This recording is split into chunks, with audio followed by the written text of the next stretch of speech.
Hello and welcome to the latest episode of Let's Talk ABM with me, Declan, CMO of account-based marketing agency Strategic ABM. ABM is one of the hottest B2B strategies right now, helping companies to win, grow and retain their most important accounts. This podcast allows me to spend some time talking to account-based marketing leaders about their ABM programs and share their insights with other B2B marketers, wherever you are on your ABM journey. So today I'm joined by Debra Yorkman, VP Marketing at SDI. Debra, thanks so much for joining us today. Thanks for having me. Thank you. So we were both talking just before we started recording about the temperature. Debra's in the suburbs of Philadelphia and I'm just outside Madrid. So we're both suffering from a little bit of the heat wave here. So if we have some droplets on our foreheads, apologies. So it's Debra, just because that's how intense marketing is, especially account-based marketing. So intense, we're going to be sweating when we talk about it. That's right. Let's try to keep the audience engaged as we go through these questions and talk a little bit about ABM. So let's just kick off with a marketing question, okay? SDI, what problem does SDI solve and who is your ideal customer? Well, so SDI is a digital supply chain company with a focused practice on helping our clients manage their MRO, that's the maintenance, repair, and operating supplies. So it's the consumables, spare parts, PPE, and other indirect materials that they use to run production plants and repair schools, retail facilities, any other multi-site facility. So we help them gain visibility and control of their MRO supply chain. It's typically multi-site facilities that have either they spend a lot on their spare parts or they have no idea what they're spending on their spare parts, which is not uncommon. So ideally, our core markets are industrial manufacturing. We also market to the K-12 education space, and we have customers in the retail multi-site facilities management organization space as well. So in essence, it's everything that basically is running all the companies that we all know and love, and all those very well-known brands, and that's it's the gel, it's the glue at the heart of all this, right? Yeah, I mean, like the production, you think about your direct supply, if you make chocolate, is cocoa and butter. Your indirect supply is the nuts and bolts on the production lines. It's the PPE to protect the workers that are manning those production lines. So it's still as important. It's just not, directly going into their goods and services. Yeah. So you just mentioned now actually PPE. Now, obviously, the last couple of years have left an indelible impact on all of us, and all of us, whether we're individuals or companies or customers. But I think it'd be fair to say that it's changed. The last 18 months or so has changed SDI beyond all recognition, and indeed changed your customers. Can you talk us through why that would be? Yeah, well, I mean, it certainly has for all of us, really. We're all different now. But prior to the pandemic, organizations had plans for digital transformation 3 to 5 years on the horizon, right? And the pandemic really accelerated that timeline to 3 to 5 months, not years. So companies were forced to really look at new ways of managing their supply chains when it became just so apparent how connected everything is, right? So previously, most of our marketing efforts at SDI were to educate the audience on why it's so important to manage the MRO supply chain strategically. And the pandemic just made the case so apparent, that now not only are organizations more open to adopting digital technologies to get that end-to-end visibility into their supply chain, but they're making those connections and pulling in different players in the supply chain ecosystem, so to speak. So they're ensuring that they're not going to be caught off guard. It's really been a remarkable journey. And I think when we were talking previously, Debra, about the supply chain and all the different actors involved in it, I think I seem to recall you mentioned that it can be somewhat of a difficult audience in terms of supply chain buyers.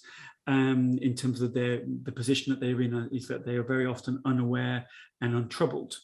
Could you elaborate a little bit on that and how ABM is actually helping you to kind of raise awareness into this group? Oh yeah, I mean, I wouldn't say that the audience is difficult. It's more the MRO supply chain is what's difficult. And historically, it's been neglected because there's been no single owner accountable for it. The users are typically like the maintenance technicians that need to be able to easily find parts in the app and get them, in their facilities quickly so they can repair the production assets, and that uptime is crucial in these types of facilities. So the very nature of MRO is that it's typically low dollar value, but like a high volume of transactions, like thousands and thousands of transactions and lines of.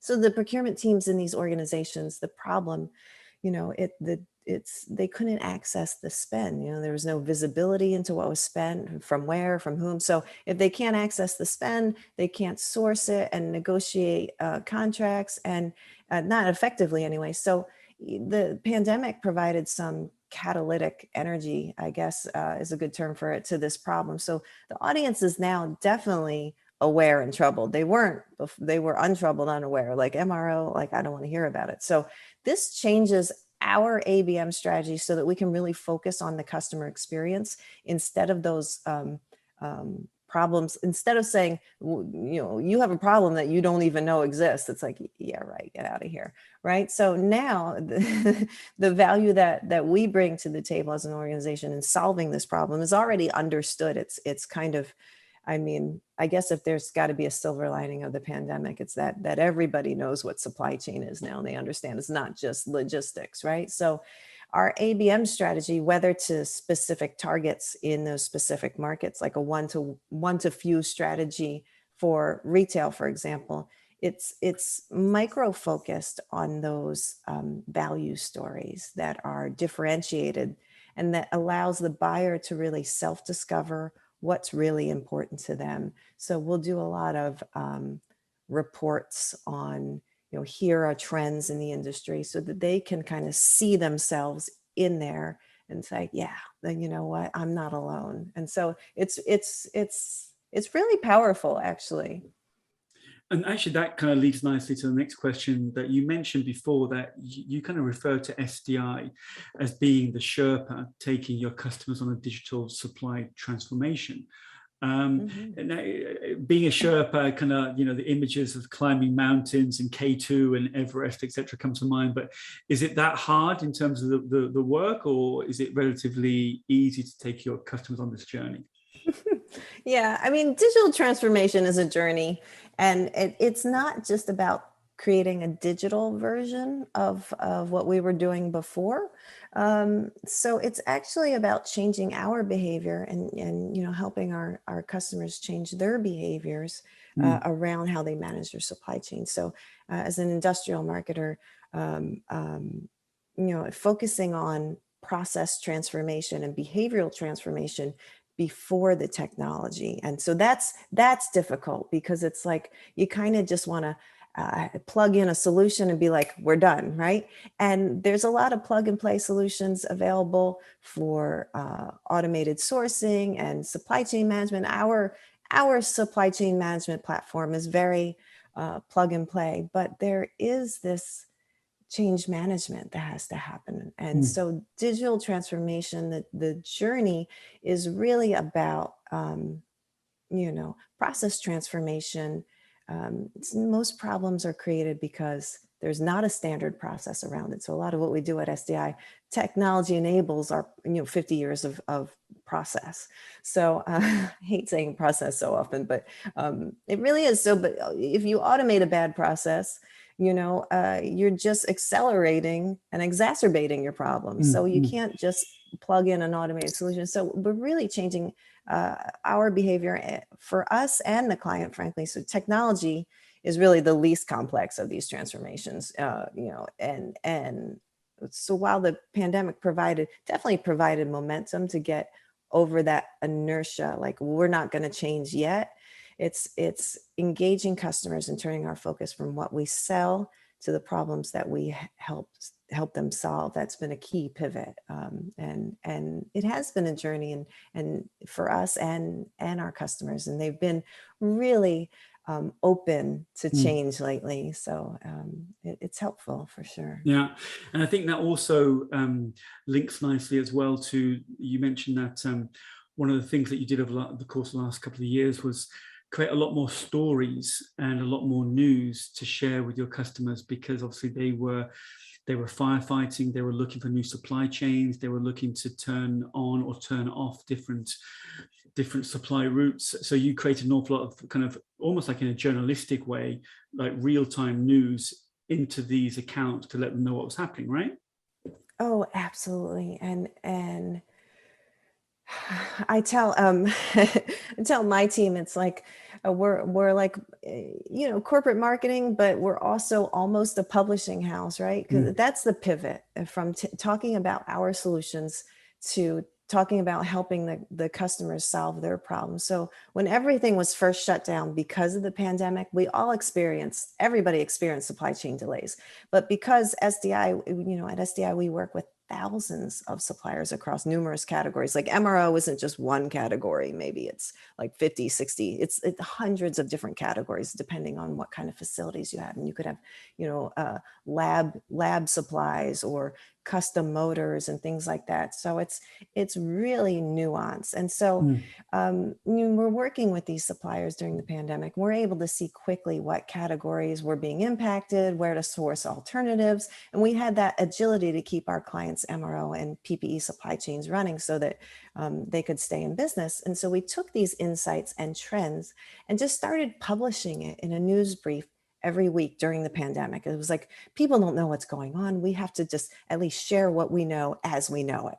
And, we sent it to, I'll be honest, we sent it to everybody in our database. It's like, if they are in our database, they have at least a tertiary interest or a role in supply chain. And this could potentially keep them from having to shutter their plants. So some of those accounts that, they're really responsive to this weekly email. And previously, we were only sending emails like once or twice a month because we didn't want to oversaturate the market. It's like, MRO, you don't care about it that much to receive an email every day about it. But they were sharing it with their peers and providing us with, usually you don't get direct feedback from an email blast. I mean, unless they're like, yes, let's sign up for this, which, the MRO process is, the sales cycle is a little longer.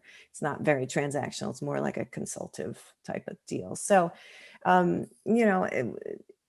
we had at least one of those companies come back to us and ask us to help them with managing their spare parts strategy for their retail facilities. So it was really great to be able to help, but then also to see like we can do something that isn't like maybe won't tie directly to ROI, but then will down the line. And it totally paid off. It was a great strategy. And we're starting to do that now, more so. Like our operations teams are coming to marketing and saying, hey, we want a client retention strategy. And so building out newsletters for the clients every quarter to say, here's what we've been doing in your facilities and here's how it's helping. That just helps keep them happy with our program, but helps them understand their supply chain a little bit more so that they can improve it more, which is the goal for everyone. Yeah, and I think this whole thing about kind of the journalistic, providing real-time news. I've been talking to lots of other ABM teams, and it's something that definitely has been working for many of them in terms of providing their customers, providing their wider database, their wider prospects with information that's relevant to them. Marlo Fenn, who heads up ABM over at FireEye, which is quite a well-known cybersecurity company, they do the same thing, and it's they're providing information about real-time threats in terms of cybersecurity, and it's a huge benefit to those customers. So I think it's a very similar thing that you've been doing there, Debra. So let's just talk about the ABM program a little bit that you're running there at SDI. Can you paint us a picture? So there are different program types in ABM, one-to-many, one-to-few, one-to-one, different strategies, different tactics, different approaches. But how would you kind of summarize the approach that you take there? Well, our approach has been very content driven and educational content, as I mentioned before, but we do we segment our markets into three distinct categories: industrial manufacturing, K-12 and education, and then the retail or multi-site facilities management firms. And each of them has their own newsletter that we produce essentially. And sometimes it's MRO focused, here are best practices in MRO, or if we've gotten feedback from the sales department that they're working with a retail organization that's really focused on tail spend, we'll put together campaigns specifically for tail spend and market it to retail overall, knowing that that person's going to see it and kind of feel like, yes, they get it, they're already producing content like this. So, it's giving people a resource for learning, because 70% of the buyers, decision-making process is already done before they contact you. So making sure that we get ahead of that decision and giving them the education that leads them, down the digital supply chain path is crucial. So it's been a lot of creating content and creating reports, white papers, webinars, videos, but just kind of tailored to smaller segments at a time, as opposed to blasting it to everybody. Because while the problem is the same for everybody, the story and the value is different for each of those markets. So yeah, it's definitely helpful to segment it that way. People respond very well. And let's just talk about this journey that you've been on since you've been running the ABM program there at SDI. We often talk about ABM being a marathon, not a sprint, and so therefore by definition, it's a long path that we're all on doing ABM. Have there been any kind of bumps along the way that any kind of moments that you look back on and thought, oof, that's not going to work, or that didn't work very well? Any kind of learnings that you have? Well, you're right. The whole marathon issue is, people want to say, well, if all of your marketing is digital anyway, we should get real-time feedback and know whether it's working or not. And to a degree, yes, you have your open rates, you can see how many impressions you're getting and what your click-through rates are, what content is driving the most engagement, right? But the challenge is not with your audience, but more with your team. I think wanting to see the results immediately and not being able to have the patience to trust the process and know that it's going to, the plan that we have in place, it's going to work. We just have to give it time. A key example there is the K-12 education space. PPE was a huge concern. It still is in the schools, especially now that it's back to school time and the CDC guidelines keep shifting. And so providing that education to the K-12 sector was key. Like here are checklists and ways to other ways beyond masks and hand sanitizers to keep your schools safe. And the K-12 market, it's government, they're government funded. So their buying happens on a specific cycle, and it takes longer, which is difficult. But so as long as we're providing the education and showing them, what's available, we're doing what we can for now. And it's going to take time, and it's going to, they're going to need to warm up to the idea. And, because it's the government's involved, there's going to be some bureaucratic red tape to go through. And so we just have to be patient with ourselves. I think that the marathon versus the sprint analogy there is right on. Mm-hmm. Yeah, I can imagine working with governments that it moves at its own speed, and you can't necessarily make it move any quicker, really, but you've just got to keep close and keep working with them, really, I suppose. So let's just talk a little bit more about some of the ABM work that you do there. There are different parts to ABM in terms of building that program, whether it's your ICP, whether it's your account selection, whether it's the value proposition, using intent data, the content strategy, etc. But at SDI, with the program that you run there, Deborah, where would you say that you spend a large proportion of your time?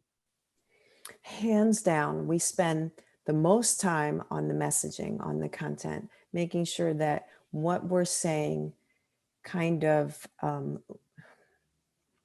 gives the audience enough so that they can self-discover their problems and then tie it back to a solution that obviously that SDI could provide, or that we could help them, point them in the right direction. But hands down, it's because supply chain, people have their preconceived notions. When we say we manage the MRO supply chain, they say, oh, you're a supplier, so you sell parts. It's like, oh, we don't sell parts. Parts is part of the supply chain, and we'll make sure that you get your parts, and they're a crucial part of it, but we're not selling you the parts. We're selling you the visibility and the transparency and the ability to control all of this stuff. So the ABM program, our marketing in general has been really, really focused on messaging and just getting that messaging right the first time, because if we say something that people don't understand, then that's it, we've lost them. So, if they have a preconceived notion of, oh, I know what you're saying, you're a supplier, done. So we want to get it right the first time, which sometimes gets in the way of progress. Like, oh, we still want to go back and retool this before, but things move so quickly now, that we just have to get it out. And so that's one of the other things about ABM is that ability to try things, see if it works. If it doesn't, let's move on to the next thing. And we are not afraid to just, cut our losses and move on to the next thing. So. Yeah, it's interesting that kind of I remember I was talking to another guest on Let's Talk ABM, and they were talking about the fact that you need to be not be afraid to fail, because you need to learn from those failures rather, and then that helps you become a better ABMer and deliver a better ABM program, really. So, and as you said, I think fail fast is probably a good mantra for anyone to have within who's doing ABM, right? So just two final questions, Deborah, for you. What would you think, or what's the hardest thing or the hardest part of ABM? I think the hardest part is pushing against the urge to boil the ocean. Like the whole idea about ABM is taking a small chunk, or one-to-one or one-to-few, or one-to-many, but taking a small sampling and seeing how it works, and really focusing on that experience. As a marketer, we're creating experiences. And so when you're trying to boil the ocean, it's not an experience. You're almost just checking a box. So being able to slow down and create experiences for each market segment or with each campaign is, I think, is probably the hardest part of any ABM strategy. I would think is just resisting that urge to try to do everything for everybody. And you get that with salespeople too. It's like, oh, we got them on the phone, let's tell them everything we do. It's like, well, we want to focus on this particular part of their problem. And that's really hard for all of us, I think. Yeah, I think trying to kind of crawl, walk, run is always a good approach. And trying to do a pilot first, use a small set of accounts, as you said at the beginning, talk to your head of sales and work with them on a small group of accounts to get the ABM program off the ground are always good approaches, really. And last question, Deborah, in terms of any company out there that's either looking to start ABM, or perhaps they're at the beginning of ABM and they're just trying to say, well, is this going well? What advice would you give those type of companies? Oh, man. So, I mean, it's the whole think big, start small, scale fast, right? You want to boil the ocean, you have this grand idea, but start in small segments, and then if it's successful, then scale it up and then repeat it, right? I think a lot of people get intimidated just by the term ABM, because it's like, oh, that involves particular software or technology that I need. And it does, I mean, it's as simple as like hyper targeting your audience with a specific message. I mean, that's at the heart of it. That's what it is, right? And so it doesn't have to be complicated. So in effect, try to be as simple as possible, really. Mm-hmm. Yeah, I mean, just to get started. I mean, just get started, and that's the hardest part. It's like when you go to the gym, the hardest part is walking through the door. You know, once you're there, you're going to do it, right? But you got to start somewhere. So don't be intimidated by all the treadmills and the weird, you know, elliptical machines and stuff. Just, you know, pick a treadmill and start walking, and, you know, eventually you'll be running and using all the equipment, but just start with what you know. Yeah, but that wasn't my experience with gyms. When I was going to gyms, I would tend to be looking at the TV and watching the sport or something, and getting distracted while I was trying to keep my balance on the treadmill. But that's very good advice, Debra. Debra, it's been an absolute pleasure learning more about SDI, learning more about your ABM program there. Thank you so much for being so generous with your time, and all the very best for the future. Thank you. Thank you so much for having me.